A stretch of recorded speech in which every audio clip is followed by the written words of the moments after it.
Hey, it's Prerak, and this is the ultimate guide on how to upgrade your Polo. So let's begin with the exterior mods first, because that's what people are most gravitated towards. On the front of it, I have a Type 3 bumper installed. What is Type 1, Type 2 and Type 3? Type 1 Polos are the Polos which are offered between 2010 to 2013, because in 2014 the Polo received its first facelift. Type 2 Polo was from 2014 to end of 2019. And Type 3 Polo, which received the GTI kit, that's what I have installed here. Now this GTI kit or Type 3 kit is not the only bumper kit available for the Polo. It also has Type R Polo kit, it also has WRC Polo kit. They have named them a lot of kits based on the versions that are offered for other Volkswagen cars. Let's say Golf, there's the Golf R. So the Mark 6 Golf R received a style of bumper, and that's what's Polo R line for this car. There are also WRC bumpers inspired from the World Rally Championship. So those are called WRC bumpers. So you have plenty of options for bumper kits because they are interchangeable and they are plug and play. Just remove this one and install the new one. If you have a Type 1 bumper though, you would require new fog lamps if you wish to upgrade to a Type 3 bumper or a Type 2 bumper. Other bumper kits like the WRC kit or the R-Line kit come with the DRLs or the fog lamps which are required. So those are just complete kits, so you don't have to worry about that. Part of the bumper kit are these side skirts, which make the car have a little wider look. These are R-Line side skirts. The Type 3 kit came with GTI side skirts, and there are a few options there as well. There's side skirts which are available with WRC kit, there's this style, R-Line, and then there's GTI style. So you can choose which one you want. Like I'm running a GTI style front and rear bumper, but the side skirts are R-Line. Now this is the GTI rear bumper. It is slightly different to that of the Type 3 bumper that is offered with the Polos, because this has a cutout already made for the exhaust, which is just offered in GTI style or actual GTI bumpers. And in Type 3, this cutout does not exist. What usually people do is they just make the cut on their own. So that's pretty much the same. If you get a Type 3 bumper or GTI bumper, go for it. I have an extended lip installed in this. It makes the car have a lower profile. Now this style of rear bumper, the GTI style, is the most common in India. There were R-Line and WRC style, but those are rare now. Your best bet is to self-import them if you wish to have them, or I can import them for you. If you want anything that I'm showing in this video, just contact That Red Sells on Instagram. While still being at the back of the car, I have changed these taillights as well. My vehicle is a 2016 Polo, so it had Type 2 taillights. The Type 2 taillights were really blunt and would make the car look really old than its age. So these lights are really sharp and make the car look a lot more modern, because these are out of a more modern Polo, which was the Polo 6C. This is a Polo 6R. So updated taillights make the car look a lot newer. Now let's discuss spoilers. This came stock with my car and only GT TSIs were offered with it. Type 1 and Type 2 came with this spoiler, which is flush with the car, and Type 3 Polo GT TSIs came with a wing, which had a little pillar in the middle. They were lifted up from the roof of the car. I really like this one a lot better because it's a lot more sleek, a lot more subtle. That bigger one makes the car look a little bit taller, which I don't really like. And I also installed this shark fin antenna out of a Superb. This is a dummy, but I actually made it functional. Now I decided to go with this shark fin antenna because it's Volkswagen original and it's really sleek. Aftermarket shark fin antennas look really bulky and they don't suit the car. And the stock pigtail antenna was really weird, so this was the best option. Now let's discuss wheels. The Polo was offered with 14, 15 and 16-inch rim sizes. 16 inches being the latest that was offered from 2017 till the end of its run. The Polo takes wheels of 5x100 PCD, and I recommend 17 inches to be the max on this vehicle. If you go above 17, it will get really rough. Now on 17s, the perfect tire size, the optimum and the perfect tire size would be 205/40/17. But that is really thin for Indian roads. So I have opted for 215/45/17, which is a little bit big, a little bulkier, but it's perfect for Indian roads. I have been driving with these wheels for about 3 years now, zero issues.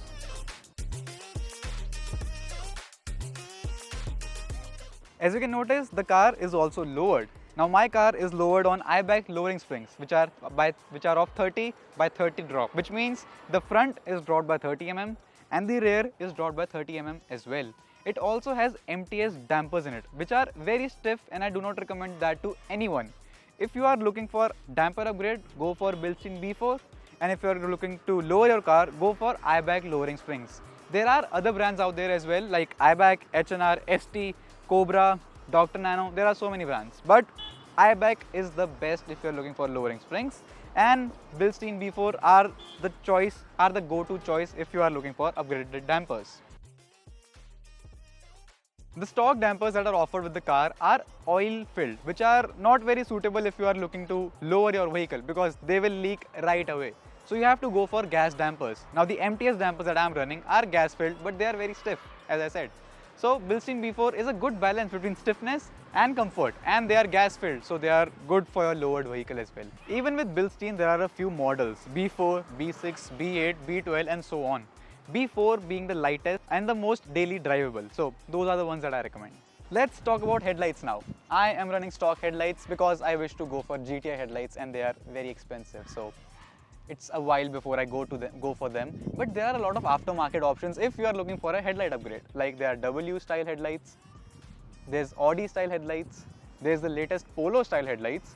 So a lot of aftermarket options do exist, but I question their quality, to be honest. And I just want to install GTI headlights right away. So that's what I'll do, and I'll skip aftermarket upgrades on this car. I have also installed these dark green tinted glasses. These were offered with Type 3 Polo Highline Plus and Ventos as well. So I have installed them in my car. These are totally legal because it does not have a film on it. You cannot feel a film. This is a tinted piece of glass and it has Volkswagen's branding on it. So you're not going to get into any trouble with these glasses. So this is a really good mod and a pretty cheap one as well. Let's discuss everything that I've done on the interior now. On the interior, I have changed a lot of things. I don't know where to begin. But as soon as you step in, the first thing that you will notice are these seats. These are out of a Skoda Superb. These are 12-way electrically adjustable. I have also got them reupholstered so they are even more comfier. I've added some foam on the sides and it has extended thigh support as well. The inserts are of GTI fabric, which is known as the tartan fabric. The driver seat also gets 3 memory settings. Now this upgrade is something I don't recommend to a daily driver who carries a lot of passengers in their car. Like after this mod, only the 2 front seats are really usable. The rear seats are not usable to begin with, but after this, the compromise gets a little more real. So if you have 4 passengers in your car, skip this one. Just get them reupholstered because they look good with the tartan fabric on them. The second thing that you will notice on the interior is this steering wheel. This is a Mark 8 G. Second thing that you will notice on the interior of this car is this steering wheel. This is a Mark 8 GTI steering wheel, but this is not the first upgrade that I did. The first steering wheel upgrade was a paddle shifter steering wheel, which you can install in automatic cars, and the paddle shifters work right away. If you have a Trendline and you do not have steering mounted controls, you can also install a Highline steering wheel and you can activate those steering mounted controls to change the songs or function the MID. After the first paddle shifter steering wheel that I have, I installed a Mark 7 GTI steering wheel, which is the perfect for the Polo platform. If you are looking for a steering wheel upgrade, that is the steering wheel to go for, a Mark 7 GTI steering wheel. This is mostly a gimmick and I actually liked it the first time I used it, so I just kept it because it has a really good grip. It has touch buttons which most people hate. I have gotten used to them, so it's fine. I activated cruise control from right here. So this is a pretty useful steering, so I'm going to keep this. But if you are looking for an upgrade, go for the Mark 7 GTI, not this. If your Polo Vento Rapid does not have cruise control, it can be added as well. Everything that I show in this video can be done to any Polo out there from 2010 to 2022. Polo, Vento, Rapid, everything can be done. So yeah, cruise control can be installed as well. These steering wheels, these mods, everything that I'm discussing is applicable for all of them. Everything can be done. Next up is this maxi door cluster. The stock cluster has a smaller MID. It does not have a menu, as you can see. It has a settings menu here and it allows you to unlock a lot more features of your car. As you can see, it shows my mobile phone here because I have a MIB2 installed. So it shows that my phone is connected. Any song that is playing will be displayed here. It also has an assistance menu. It has a vehicle status menu which shows TPMS in my case, and it has the settings, which lets you change a few settings of your vehicle on the fly. It also has separate gauges for temperature and fuel. I have also installed this frameless interior rear view mirror. The newer Kodiaks, the newer Tiguans were offered with this. Almost all Audis get offered with this after 2017 or 2018. So yeah, this is a really good mod over the stock bezel one. This is bezel-less, makes the car look a little bit more premium. If you have a Polo GT, it comes with these piano black trims around the radio, around the climate control and around the vents. If you have a different variant, it's most probably going to have grey trims. So you can get them hydro dipped in piano black because these look really good, really premium. On the top left corner you can see I have this card holder installed. This was offered in Rapid from 2015 to 2017, somewhere around that time. They started offering this for Rapid. So I got this from Skoda and installed this in my car. This is good for holding a receipt in place, like whatever, like that. There is a new button in this car, as you can see. This is for the Park Pilot, the 8K OPS system. My car also has front parking sensors, which you can install in any Volkswagen or Audi. You can even install 12K OPS, so it displays if there is anything on the sides as well. This is an MIB2. My car came stock with an RCD 330. RCD 330 were the radios which were touch. They had Bluetooth, they had mirror link, but they did not have Apple CarPlay. RCD 340, which was offered from 2017, late 2017 basically, that had Apple CarPlay as well. Apple CarPlay, Bluetooth, mirror link, and it had a bigger display from the RCD 330. But the RCD 330 was powered by Harman Kardon, so the sound output was better. And the RCD 340 was made in India by Western, so the sound output was a little worse, but you got CarPlay. This also gets CarPlay. This has the display size of RCD 340. It gets a menu of its own, as you can see. If you want more information on this, I have uploaded a video, so you can check that out. In the center console, I have installed this ring light. This was offered up until 2013 in the Highline Polos. There is a light around the ring, around the cigarette lighter, which I have installed because they stopped offering this after 2013. While still being in the center console, I have this CF dipped gear knob installed. These are just panels 1, 2 and 3 panels which I have replaced on the gear knob. It looks like it has carbon fiber, but it is actually dipped. It says DSG on top, which looks pretty cool, and it looks better than the leather one because my leather was a little worn out, so I replaced that. I have also installed these GTI A-pillars. These are out of a Polo 6R GTI, and these enhance the sound quality by a lot. These take out the frequencies of treble from the front subwoofers, and they enhance the sound quality by so much. It feels like you are sitting in a surround sound system. And the MIB2 along with it increases sound quality further. So A-pillar tweeters plus this MIB on just the stock speaker, stock setup, the sound quality is insanely good. You do not need aftermarket speakers with this. This is enough. I have also upgraded the cabin light of this car. This is a Passat style cabin light. These were offered in B5 Passat. For the cabin light, you have 3 options. The stock cabin light, a 3-button cabin light which was offered in Laura, Fabia and other vehicles like that. This is the best one of all. It gets 4 separate bulbs and it's pretty bright. Inside the glove box, I have installed a light which turns off when the glove box gets closed, and right here is the USB and aux port for the MIB2 and a set button. I have changed some lights around the car which I will show now, like these interior lights. These are Audi housings, Audi LED footwell lights. So I haven't replaced a bulb inside the stock footwell light, but the entire housing has been replaced with a genuine Audi one. So it has a pretty rich color and a much better throw than if you just replace the bulb inside of it. Another light which I have replaced are the license plate lights. So let's go back at the rear and show them. These are dual filament LEDs out of Polo 6C. Believe it or not, this was the first ever mod that I did to this car. This was 2000 rupees, and when I was first doing it, I was like, where am I gonna get 2000 rupees from? So this is the best 2000 rupees I ever spent, because this started that snowball from the top of the mountain which has led to this. And there's a person on YouTube who sold me these. His name is Fluidic Joy, And that is the person who has inspired me to do all of this. Each and everything that has been done to this car has been from his side. A-pillar tweeters, I got it from him. This, I got it from him. The first ever steering, the first ever auto headlight switch, anything that was a first ever on this car has been done because of him or from him. So I wish I become that motivation for you, and I become the person who throws the first snowball down the mountain so it becomes into a bigger build like this. But yeah, that was the person who inspired me to do all of this, and this was the first ever thing that I purchased from him. So pretty special. I have also installed this auto headlight switch, which basically takes over the headlights entirely. You don't have to switch the knob anywhere. When it's set on auto, it has a sensor, external sensor, which I have installed at the top of the windshield. It detects if it's daytime or nighttime, and based on that, it either turns off the lights, turns on the parking lights, or full headlights. It does not have jurisdiction of the fog lights, so you have to turn them on yourself.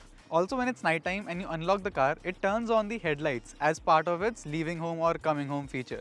So when you get out of the car as well, when you turn the engine off, get out of the car, it keeps the lights on for a given amount of time, let's say 15 or 30 seconds. And right next to it, it has this dimmer switch, which basically just dims the entire interior lights of your car. So like the backlight buttons, all of those backlight buttons, the instrument panel, the radio, it dims all of it down so that when you are driving at night, those lights aren't very distractive. Staying on topic of lights, I have added puddle lights in my mirrors. Now these are type 2 mirrors, which are a little sleek. Type 1 mirrors were a little bulky and a little bigger, but these are straight replacements. To activate its motor mechanism, there are a lot more steps which are involved. I will leave a few links in the description which will guide you if you wish to upgrade folding mirrors in your car. But speaking of the puddle lights, I installed them in my car. These are not OEM, these are not OEM housings. These are replacement for a Skoda Octavia, and I cut this panel, installed these lights to the footwell. I have a separate video on this as well. I have also installed these boot lights, which are powered from footwell lights, and it has a separate ground. I have a video on this as well. And while staying in the boot, I have added hazard triangle from an Audi so that it's a little neat, because the hazard triangle provided in the car comes in this weird pouch, which does not look good. There is a dedicated slot for this, so I have installed that hazard triangle in a red box in its dedicated slot, which looks a lot more neat. Does the list end there? Obviously it does not. Let's talk about the engine now. This is a 1.2 TSI which came stock with about 103 horsepower. I have tuned this to stage 2. This is running a eTuner's Grease stage 2 tune, and the TCU is running a stage 2 tune as well. What is a TCU? Well, the engine has a ECU, which is the engine control unit, and the transmission has its own brain, which is the TCU, transmission control unit. So even that has been tuned to stage 2 by us. We are dealers of eTuner's Grease. So this has been tuned to that. It also has a BOV, it has a Fabia VRS intake pipe, it has a Euroduct air channel, and a K&N stock replacement air filter. If you have a Polo, I recommend this setup, especially if you have 1.2 TSI or a 1.5 TDI, I recommend this intake setup. If you have a 1 liter Polo TSI, that has a lot more tuning potential. Right now, this car is running at 125 bhp max. Let's just say 130 at max.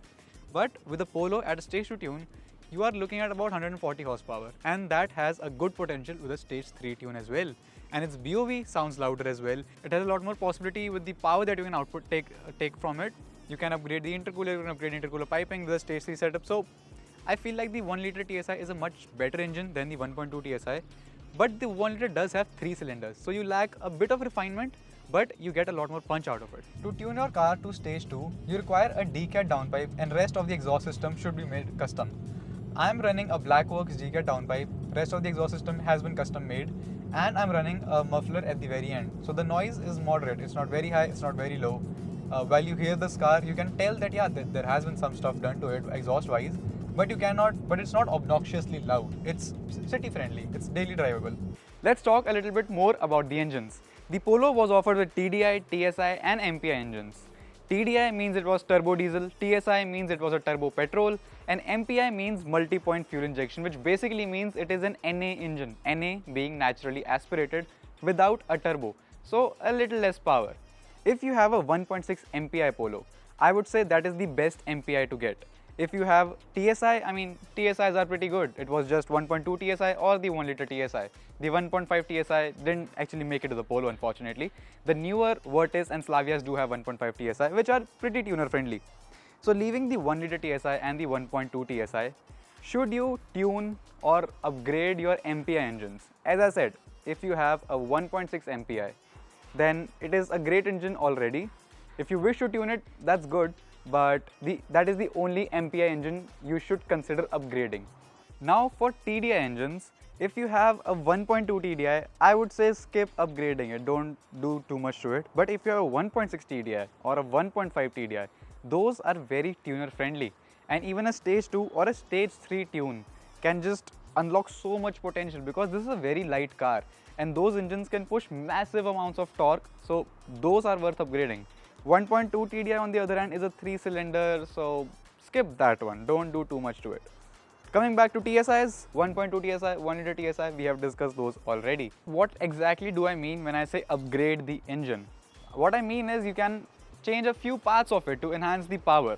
Like if you change the air filter, the bottom end power that you have at the lower rev range, let's say from about 1000 to 2500 before the turbo kicks in, that is your lower end power, that will improve with an air filter because it will be able to suck more air in. And then the plumbing that I have changed in my car, you can do that to your 1.5 TDI, 1.6 TDI, 1.6 MPI and 1 liter and 1.2 TSIs. That will improve drastically.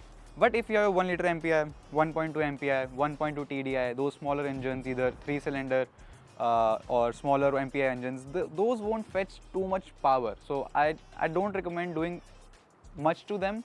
But obviously, if you have that car and you have the passion for it, go for it, obviously, but they just won't be that fruitful. That's all I'm saying. Now you must be thinking, that's all on the Polos, right? Well, no, there's still a lot more. I can talk about this car for as long as I want to. And luckily enough, I'm making this video, so I will exactly do that. Now let's discuss brakes. Now brakes are something most people forget about. They don't even know that these are upgradable, but they are.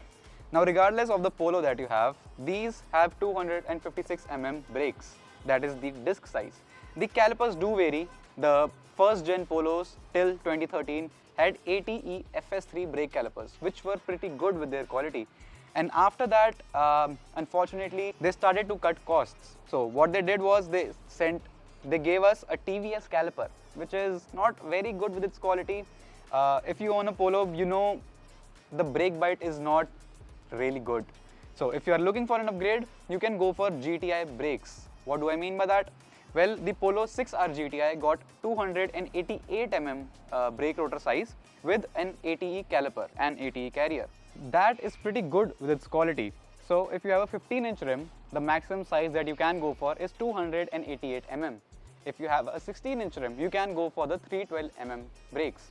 The Polo 6R GTI got 288 mm, Polo 6C GTI got 312 mm at the front. It even had rear discs, which I am planning for as well. At the rear, the GTI got 232 mm brake rotors. So the braking was very stable. I'm planning for both of them. The front will get a 312 mm setup, which is waiting for me at home. I got that powder coated to yellow because red and yellow matches pretty well. We know because Ferrari does that. And I have the rear calipers waiting as well. So you will see an entire brake setup upgrade, and we will discuss a lot more on the brakes in that video. And I'm still not done discussing what all you can do to this car, because I haven't even told you that the BCM is upgradable. Yeah, you can change the BCM on your car. If you have a first gen Polo, that BCM did not support cruise control or both the steering mounted controls, only the left side. So if you have a first gen Polo, you can install the BCM of a Type 2 Polo. But if you are looking for a further upgrade from a Type 2 Polo, you can go for the BCM Max. Now this is the stock BCM that I'm holding off my car. It says 87P. The one that is installed in the car is 90D. That is the maximum BCM that you can install in this car. That the number 90 is the highest BCM that you can install in this car. And once that is installed, you can install even more features into this car. Like I have already installed direct TPMS, which you could not install on the stock BCM. I am going to install keyless entry in this car, which means that you will just put the key in your pocket, reach for the door handle, and the car will unlock itself. You just push one button to start the car. Yeah, that on a Polo. So the extent is so large that you can do so much with this car that I cannot just tell you in one video that all of that is possible. I will have a few links in the description which will take you to those guides that I actually follow myself, and a few threads of fellow Indian people who have done so much to their car as well. So I think this is a good place to end this video. And if you are looking for more information on how to mod your Polo, how to upgrade your Polo, use its entire potential, you should definitely check out those links in the description. And if you have any questions, reach out to me on That Red Sells Instagram, and I will be sure to provide you with paths, provide you with guidance, and I will help you however I can. Thank you so much for watching, and enjoy modifying your Polo.